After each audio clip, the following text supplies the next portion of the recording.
ස්වාමීන් වහන්සේ ඒ අර වටිනාකම දෙන එකත් මට හිතුනේ ඒ වගේ කියලා. අපි වටිනාකම නොදෙන එක හංගගෙන ඉන්නවා. ඊට පස්සේ අනිත් පැත්ත එක්ක වටිනාකම වෙලාවට වටිනාකමක් දෙනවා. ඔව් ඉන්නවා කියන එක අපි හංගගෙන ඉන්නවා. අපි හොඳටම දන්නවා වටිනාකමක් නැහැ කියලා. එකම හංගගෙන ඉන්නවා. සමහරට වටිනාකම් දෙන එකක් හංගනවා. නොදෙන එකක් තමයි. අපි අවස්ථානුකූලව ජීවත් වෙන්න වෑයම් කරනවා. අවස්ථානුකූලව ජීවත් වෙන්න වෑයම් කරනකොට සසර පවතිනවා. ඒක තමයි සසර. ඉතින් ඒක අපිට ගොඩක් දැන් මේ කතා කරනකොට අපිට හුඟක් දේවල් තේරෙනවා. මේ කතාවෙන් එළියට තේරෙනවා. හොඳ ශ්‍රාවකයෙක් කියන්නේ ගුරුවරයාගේ පස්සේ යන කෙනෙක් නෙමෙයි. ගුරුවරයාට ඉස්සරහින් යන කෙනෙක්.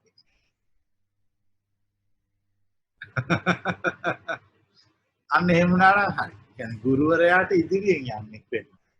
එයා කිව්වට වඩා දෙයක් අරයට තේරෙනවා. එතකොට එයා හොඳ ශ්‍රාවකයෙක්. අහන්න.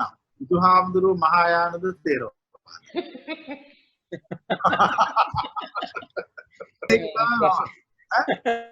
ඒක තමයි මම. ඒ උන්වහන්සේ ආයිතියේ කිව්වෝ. බුදු එහෙම එකක් මිනිස්සු හදාගත්තෝ. සත්‍ය පවතින්නේ තේරවාදේවත් මහායානේවත් වජ්‍රයානේවත් නෙමෙයි.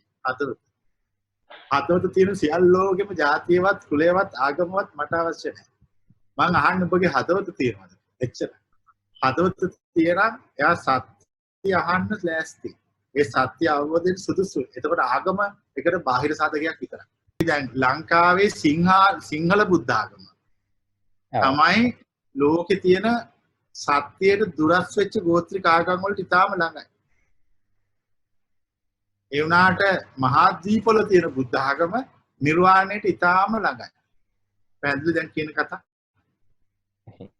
ඒ වුණාට වාසනාවකටද අවාසනාවකටද මේක පහළ වුණේ මෙහි. මොකද කියලා තේරෙන්නේ.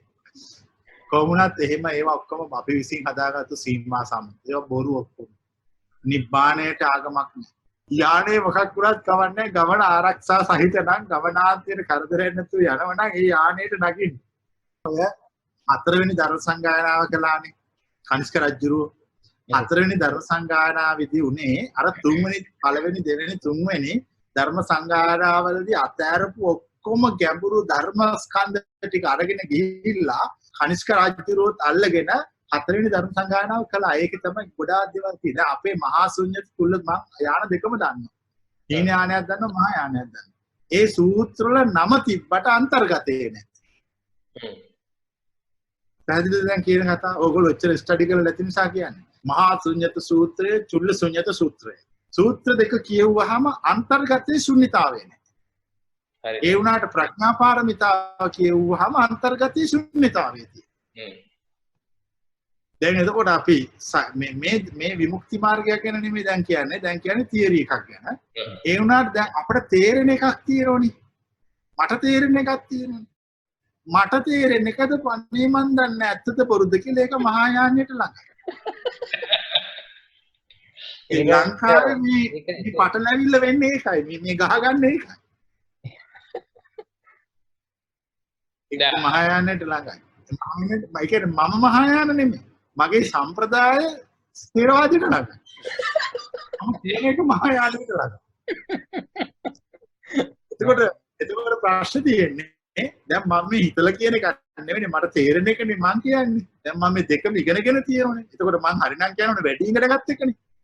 ඒ වුණාට මම කියන්නේ ඉගෙන නොගත් එකක්. දැන් ඕගොල්ලන් කතාව තේරෙනවනේ. කිසිම දවසක ඉගෙන නොගත්ත කතාවක් කියනවා. ඒ වුණාට මම ඉගෙන ගත්ත විශාල ධර්මස්කන්ධයක් හිතේ තියෙනවා. ඒක කියන්නේ වෙන එකක් කියනවා. මගේ හිත කියනවා ඔබ ඉගෙන ගත්ත එක නෙමෙයි හරි. මෙන්න මේක හරි කියලා. ඒක මම කියනවා ධර්මයේ තියෙන පොත්වල නෙමෙයි අහස කියලා. ඒක අහස්සේ තියෙන එක. එතකොට එන්න ප්‍රත්‍යක්ෂයටපත් වෙන සත්‍ය අවබෝධ කරන සියල්ලෝම අහසින් අරගෙන කතා. ඒ අහසේ තියෙන ඒවට අර මහායාන පොත්වල තියෙනව ළඟයි. ඒ කියන්නේ ථේරවාදේ බොරුයි කියන එක නෙමෙයි. හැබැයි ඔය සියලු මහායාන ගුරුවරු දැන් නාගර්ජුන පාදයේ මහායාන උනාට එයාගේ නිබන්ධනයේට ගාතාව ගන්න සංයුත්ත නිකායේ. කච්චායන ගොත්ත සූත්‍රය. දැන් කතාව තේරෙනවා ආයි. ඒ කියන්නේ මහා තියරිස් කියන ඔක්කොම අය මූල තේරවාද ග්‍රන්ථ වලින් අරගෙන තමයි විග්‍රහ කරන්නේ. දැන් අපි තේරවාදේ බොරුයි කිව්වොත් වැරදි වුණා. මහායානේ ඇත්තේ කිව්වොත් ආයිත් වැරදි. අපි දෙකේම මේ වරගෙන අපේ ගමන යනවා. එච්චරයි මම කියන්නේ සාර්ථක ඥානවන්ත ප්‍රඥාවන්ත සත්‍යස වෙන මිනිසෙක් කළ යුතු වන්නේ මේ දෙකේම තියෙන හොඳ දේවල් ටික එකතු කරගෙන තමන්ගේ ගමන අවසන් කරගන්න. නැත්තම් ඔහු මහා උගතෙක් වෙලා නවතිනවා විෂය කරුණු කාරණා අන්තර්ගතය කතා කරනවා ප්‍රත්‍යක්ෂයකින් තොරව. නිවන කියන්නේ එක්ස්පීරියන්ස් එකක්. අත්දැකීමක් පමණයි. අවබෝධ කරපු සියලුමයි බුදුන්. අපි දන්න කතාවේ දැන් ඔය සංයුත්ත නිකායේ තියෙන්නේ සරියුත් තෙරුන් වහන්සේ බුදුහාඳුරන්ගෙන් බුදු බව හා රහත් බව ගැන ප්‍රශ්න කරනවා. අහනවා බුදු බව කියන්නේ මොකද්ද රහත් බව කියන්නේ මොකද්ද කියලා. එතකොට සරියුත් තෙරුන් වහන්සේ දෙන්න ඕන ගැඹුරුම උත්තරයක් නේ. පුද්ගලයාට සාපේක්ෂව දෙන උත්තරේ තමයි සාරිපුත්‍ර යමෙක් මේ කතාව මුලින්ම කියන්න පටන් ගත්තා නම් ඔහු සම්මා සම්බුද්ධයි. යමෙකුගෙන් මේ කතාව අහලා මේ කතාව යමෙක් තේරුම් ගත්තා නම් ඔහු අරහත්. එච්චරයි උත්තර.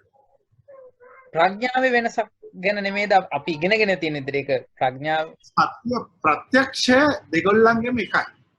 ගෝචර සීමාවල් වෙනස්කම් පවතිනවා. පැහැදිලිද? ප්‍රත්‍යක්ෂය දෙගොල්ලන්ගෙම එකයි. ගෝචර සීමාවල් වෙනස්. ගෝචර සීමාව කියන ප්‍රඥාව කියලා දාන්නත් පුළුවන්. නමුත් මෙතන වැදගත් වෙන්නේ ප්‍රඥාව නෙමෙයි ප්‍රත්‍යක්ෂය. ප්‍රත්‍යක්ෂය දෙගොල්ලන්